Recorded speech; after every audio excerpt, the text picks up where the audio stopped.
con 31 minutos. Regresamos a esta primera edición de Radio Análisis en este día jueves 14 de agosto del año 2025 y vamos a profundizar en un tema que abordamos en el primer bloque, las negociaciones para avanzar en las listas parlamentarias, en particular respecto de la situación del oficialismo, porque hemos comentado también durante estos últimos días que esta decisión de la Federación Regionalista Verde Social y Acción Humanista de no seguir participando de estas conversaciones y levantar una lista paralela ha provocado algunas decisiones por parte de algunos de sus militantes. Por ejemplo, el alcalde de La Cisterna, Joel Olmos, quien tomó la decisión de dejar precisamente Acción Humanista. Está acá con nosotros el alcalde, así que vamos a poder profundizar con él respecto de este tema. ¿Cómo le va, alcalde? Buenos días, bienvenido de nuevo acá a Radio Universidad de Chile. Bien, muchas gracias. Contento de volver a la radio de mi universidad, que quiero tanto. Alcalde. Estuve hace poquito en la inauguración del auditorio de Vicuña Maquena. La gran sala de la Sinfónica. Sinfónica. Sala Sinfónica Nacional. Sí. Así que tremenda la sala. Felicitaciones a Rosa Debes por el gran trabajo que hizo, porque pasaban los años y no llegaba a la sala, entonces la gente se estaba desanimando, pero el país merece una sala de ese nivel y una universidad que esté dispuesto a empujar esos proyectos. Sí, muchas gracias, alcalde. Alcalde, preguntarle en primer lugar por qué tomó esta decisión. Sí, lo que uno ve es que el proyecto político nacional del progresismo está en riesgo en el sentido que hay una ultraderecha muy fortalecida. Si basta sumar el porcentaje de los candidatos de derecha y superan ampliamente a la candidata oficialista Ginette Jara. Y en ese sentido se requiere una unidad especial para empujar un proyecto que logre convencer a la gente que está indecisa todavía, o para convencerla de cambiarse de lado, en el sentido de ofrecer un proyecto alternativo y atractivo que tenga ciertos valores que el progresismo ha trabajado desde la vuelta de la democracia. En ese sentido, requiere también que los partidos sean generosos y que, más allá del cálculo de la calculadora, ¿cierto?, puedan garantizar la supervivencia de todos en este contexto donde hay una ley que le va a quitar la legalidad a los partidos que no tengan 4 diputados en 2 regiones contiguas y que además endurece la recolección de firmas. Se le exige el doble de firmas. Entonces, en este contexto también, donde se ha tomado la decisión de avanzar hacia una especie de binominalismo, también es un contexto muy adverso. Sin embargo, enfrentar a la derecha requiere incluso sacrificios y en este momento el llamado de Ginette es ir en una lista única para poder garantizar cierta gobernabilidad en un eventual gobierno, de manera de que no pasen las cosas que pasan hoy día, que no se cuenta con los votos y eso genera muchas tensiones a la política, a pesar de que pudo ser resuelto de otra manera. Se requería un esfuerzo especial. Entonces, no se va a entender que hayan 2 listas, yo creo. Una lista oficialista que formó parte del gobierno y otra que va por el lado donde además hay una tercera lista. Entonces eso sin duda va a desperdigar los votos contra la derecha y no va a poder asegurar lo que todos queríamos, que un parlamento con una mayoría progresista para garantizar cierta gobernabilidad o capacidad de oposición también. Quiero preguntarle por lo de dispersar los votos, pero antes de eso quiero profundizar en el tema de el fortalecimiento de los partidos grandes, ¿no? El tema del binominalismo, que ayer lo decía también el ex precandidato presidencial Jaime Mulet. Y le pregunto, ¿quién no cedió, quién no hizo el sacrificio? ¿Tenía que hacer la Federación Regionalista Verde Social y Acción Humanista el sacrificio quizás de ceder frente a los partidos grandes? Porque en el fondo lo que dice la Federación Regionalista Verde Social para tomar la decisión inicial es que no les dieron el espacio. ¿Tendrían que ellos haber cedido a lo que planteaban los partidos grandes haciendo el sacrificio que usted plantea, alcalde? Sí. Si uno profundiza el tema de la reforma, yo creo que fue inapropiado en este momento hacerlo porque se hace en aras de una gobernabilidad, ¿cierto? Sobre todo por estos diputados díscolos, ¿cierto? Que se salen de un partido, van para otro. Sin embargo, hay mecanismos para mantener ciertos grados de cohesión. Por ejemplo, si un diputado renuncia, el partido podría poner a otra persona. O permitir la alianza entre partidos para generar coaliciones o frentes. Es decir, el diagnóstico que se hacía pudo haber solucionado de una manera distinta que amenazar a los partidos más pequeños con su pérdida de legalidad, que en el fondo es condenarlo a desaparecer en la práctica, dado que juntar el doble de firmas va a ser muy difícil. Entonces, en ese contexto, yo creo que fue una decisión equivocada, pero ya era un dato de la causa para la negociación. Sí. En ese sentido, para el caso Acción Humanista, requería elegir al doble de parlamentarios, porque un partido pequeño, 2 diputados, Tomás Hirsch y Ana María Gasmuri. Tomás Hirsch muy destacado, candidato presidencial, ¿cierto? Lo que llama una figura nacional. Y en ese sentido había muchas presiones para mantener la legalidad. Hay una discusión de cupos más, cupos menos. Yo, en lo personal, estaba dispuesto a poner en riesgo la legalidad, pero mantener la lista. Porque yo entiendo que pasadas las elecciones va a haber una nueva configuración, van a haber nuevas figuras, y eso permitía tener un plazo para, en caso de perder la legalidad, poder recuperarla generando alianzas con otros partidos.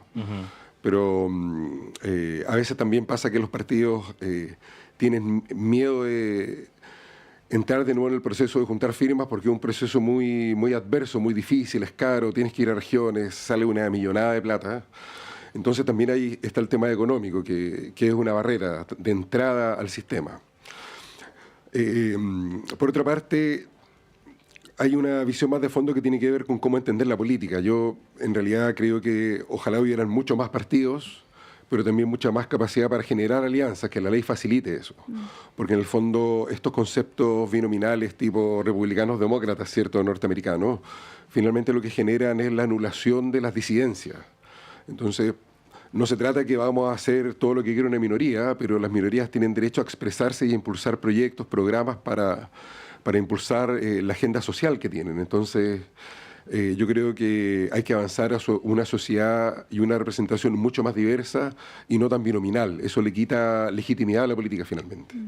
Lamentablemente pasó lo que pasó. Yo ya, como no formo parte de Acción Humanista, no sé si eso es reversible, porque las listas se inscriben el viernes en la noche y los candidatos 2 días después. Pero Tomás Hirsch es una figura nacional que yo creo que podría estar en una posición de reconsiderarlo, dado la reacción que se ha generado, la pérdida de confianza, que es difícil de saldar después, como que uno cuando quiebra es difícil después abuenarse y trabajar juntos. Por otra parte, también cuando los partidos pequeños se juntan, hay presiones para llevar más candidatos en otros lados. Entonces, al final, los partidos terminan mirando las listas de concejales, de diputados, reciclando gente, que a veces no viene con buenas mañas. En tal caso, Fulvio Rossi, que parece que va a ir por acá. No es el caso de Mayol, que es una tremenda figura. O Naranjo también, que tiene todo en historia. ¿Quién podría oponerse o podría cuestionar la lealtad o la consistencia de ellos? Nadie. Pero figuras como Rossi o Calisto, incluso, que estaba sonando ahí, por demócrata o por el FREPS, empieza a ser un poco incomprensible. Hay más figuras de la izquierda que tienen otra historia, ¿cierto?, anterior, con problemas de rendiciones.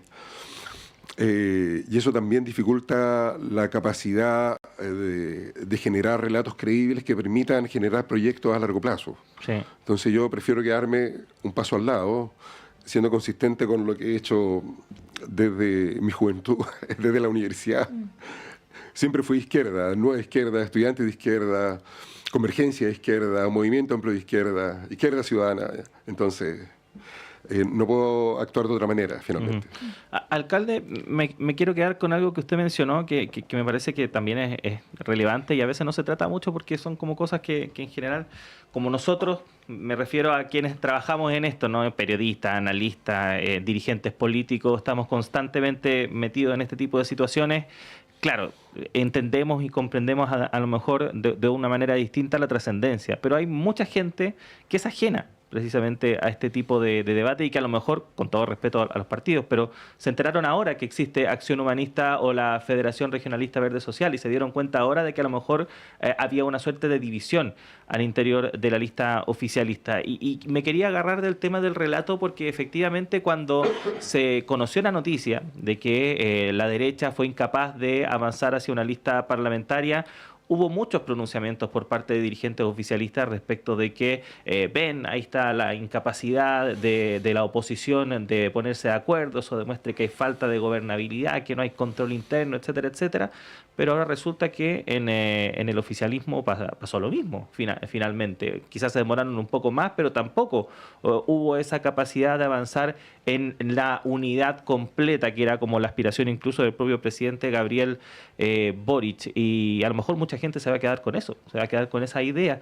¿Cómo manejar precisamente esos relatos, ¿no? Porque la gran masa de personas no está pendiente respecto de cuántos cupos le dan a este partido, cuántos cupos para allá, cuántos puntos más para acá, sino que efectivamente con esos relatos más, por así decirlo, más macros, ¿no?, dentro de la discusión política.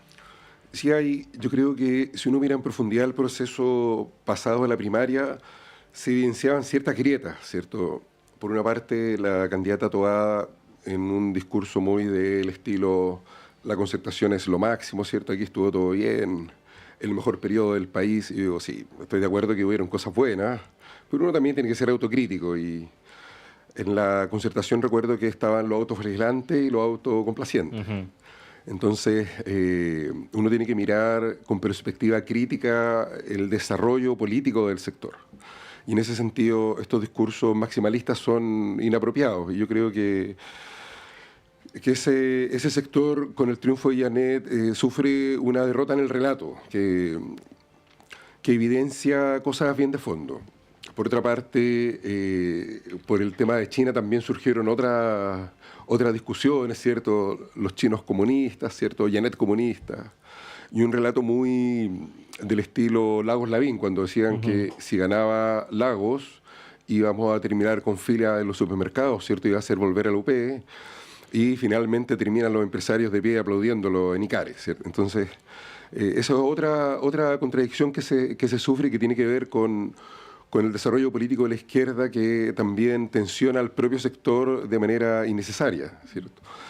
Y en ese sentido, últimamente hemos visto otro quiebre dentro de los partidos de la alianza, el Frente Amplio, porque ha generado mucho revuelo la pérdida de la figura de Gustavo Gatica, que es una figura asociada a la revuelta. Hay muchas lecturas de la revuelta, algunos son defensores, otros toman distancia, otros se arrepienten, arrepentidos de haber apoyado la revuelta. Y también una lectura maximalista, como el estallido delictivo versus la revuelta popular, una expresión del malestar social acumulado producto de la incapacidad de la política de generar cambios sociales. ¿Te fijas? Entonces la pérdida de Gustavo Gatica de parte del Frente Amplio, que finalmente entra al PC, un abrazo para Gustavo, que es una figura tremenda por su historia de vida y cómo ha logrado superar ese tremendo trauma de haber perdido sus ojos en las protestas del 2019. Y esa pérdida como que también refleja la tensión de los partidos, donde hay figuras dentro de los partidos que tratan y llevan e imponen finalmente a sus candidatos, a sus personas de confianza, sin mirar necesariamente lo que hay detrás, que es la legitimidad del proyecto país y cómo uno trata de construir un ideario progresista que incluya a otros sectores. Porque cuando uno mira la campaña de Janet, hay dos almas. Una que dice, tenemos que volcarnos hacia el centro, como la estrategia que usa el presidente y que da sustentabilidad y revive la concertación, ¿cierto? Y genera este contexto de partidos anclas, PS, PP, Partido Comunista. Y por otra parte, el clivaje arriba-abajo, que en el fondo pueblo, explotados, personas de alguna manera privadas, ¿cierto? O en un contexto de privación, y los multimillonarios, ¿cierto? Las grandes empresas, los que destruyen el medio ambiente, los dueños de la AFP, los dueños de Chile finalmente. Sí. Entonces, este contexto lo que demuestra la necesidad de cambiar el relato y no ir hacia el centro solamente, sino evidenciar la contradicción que hay con un grupo de personas con una clase dominante, con una oligarquía. El concepto de Sanders es impresionante. No sé si lo han visto, lo siguen en redes sociales. Es impresionante ver cómo él va construyendo este relato de la oligarquía, dueña del poder económico, del poder político, de los medios de comunicación, y la gente que finalmente termina sufriendo toda la inestabilidad política y este caos del Estado que está en permanente cuestionamiento. Alcalde, estamos conversando con el alcalde de La Cisterna, Joel Olmos, que además fue vocero de la precandidatura de Janet Jara, ¿no? O en primera vuelta, más bien, ¿no? Me estoy equivocando, ¿no? En la primaria. En la primaria, eso. ¿No le da la impresión de que quizás los partidos más grandes estaban esperando descomprimir las cosas para poder llegar a acuerdos? Le estoy preguntando por lo que trascienden los medios de comunicación, que con la salida de la Federación Regionalista Verde Social y Acción Humanista habrían logrado acercar posiciones. Y ayer decía además Jaime Mulet que no los estaban echando mucho de menos.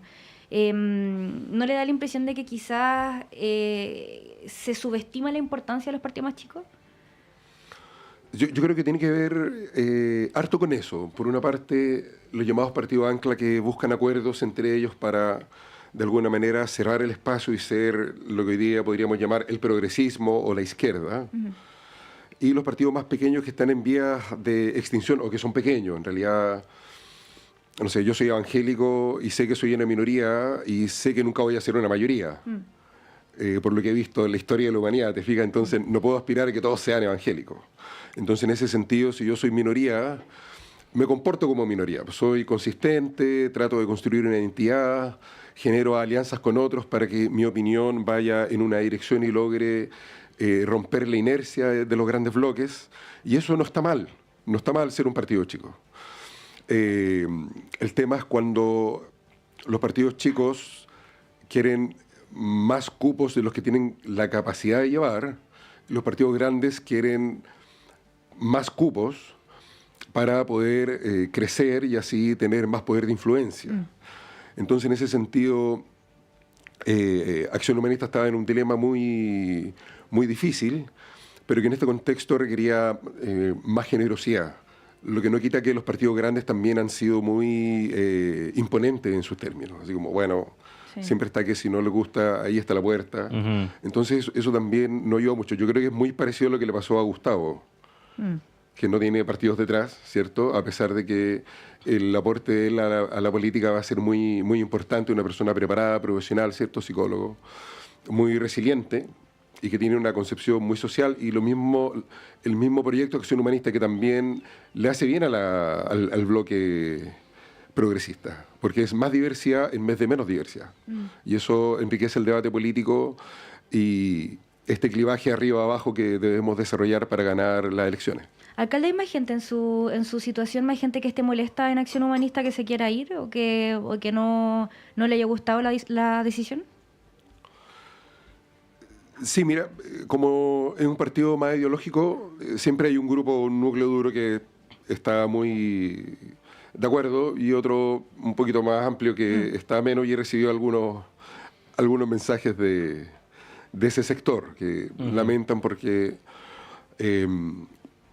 mi figura finalmente en Acción Humanista, donde hay principalmente 3 grandes figuras, lo que hacía era ampliar el espectro ideológico y político, porque siempre está este debate de la identidad, el humanismo, la socialdemocracia, el marxismo, la diversidad religiosa, la diversidad sexual. Entonces yo aportaba por ese lado, una experiencia de gobierno local exitosa, con experiencias de territorialización, con el eslogan de municipio comunitario. Yo llegué de independiente, habiendo sido fundador de la primera versión del Frente Amplio, apoyando al presidente cuando él ganó por primera vez. El presidente, cuando gana, va por el Partido Humanista, que es lo que hoy es Acción Humanista. Entonces, en ese sentido, hay una historia, y a los partidos más identitarios les cuesta ampliarse. Sin embargo, el desafío hoy es principalmente aglutinarse. Hay partidos como populares, donde hay figuras como Cristian Cuevas, que quién podría cuestionar la consistencia de Cristian Cuevas, sería muy, muy difícil. Javiera Toledo, que creo que ellos van a ir allá por Villa Alemana juntos. Jorge Sharp también, que fue muy crítico del gobierno y que tenía un buen proyecto con el grupo grande de alcaldes que logró construir, que hoy día se ha desarmado, pero que en su tiempo generó harto debate. Entonces hay figuras también importantes. Está Populares, Alianza Verde Popular, que son partidos nuevos, pero con gente que en realidad lleva tiempo en esto. Entonces no son personas que vengan apareciendo en la política. Hay buenas, consistentes y otras menos, pero es importante siempre tender lazos para que por lo menos haya competencia. Eso también es importante. Porque esto de yo me arreglo y me pongo de acuerdo para dejar a otros fuera y ganar yo, es como ganar por secretaría. Uno prefiere ganar en la cancha y no con el árbitro del lado de uno.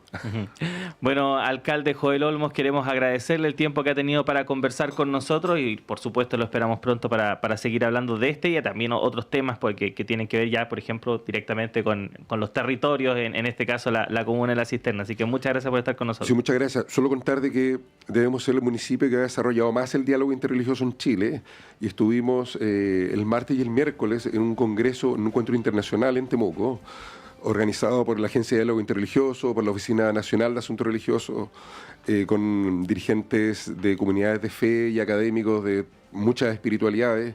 Así que fue un espacio bien bonito que va avanzando también en este contexto de más inclusión, más integración, menos discriminación, menos violencia, en este contexto de guerras casi religiosas, de violencia política. Entonces algo está pasando también ahí que hay que mirar y la universidad yo creo que tiene mucho que aportar. Va a haber un encuentro la otra semana también en el Centro de Estudios Judaicos que va hacia el diálogo interreligioso en este contexto de construir caminos de paz. Así que estamos haciéndolo en La Cisterna. Yo ahora soy presidente de la Comisión de Asuntos Religiosos de la HM, que es algo bien importante. Estamos formando una red de municipios por el diálogo interreligioso y hay que avanzar en esto para también hacer un frente a estos proyectos populistas, identitarios y ultraconservadores, como lo que es Caso hoy día, lo que es Milei en Argentina, lo que es Trump en Estados Unidos, Bolsonaro en Brasil. Entonces hay que mirarlo con interés. Perfecto. Muchas gracias. Muchas gracias, alcalde. Muchas gracias, alcalde.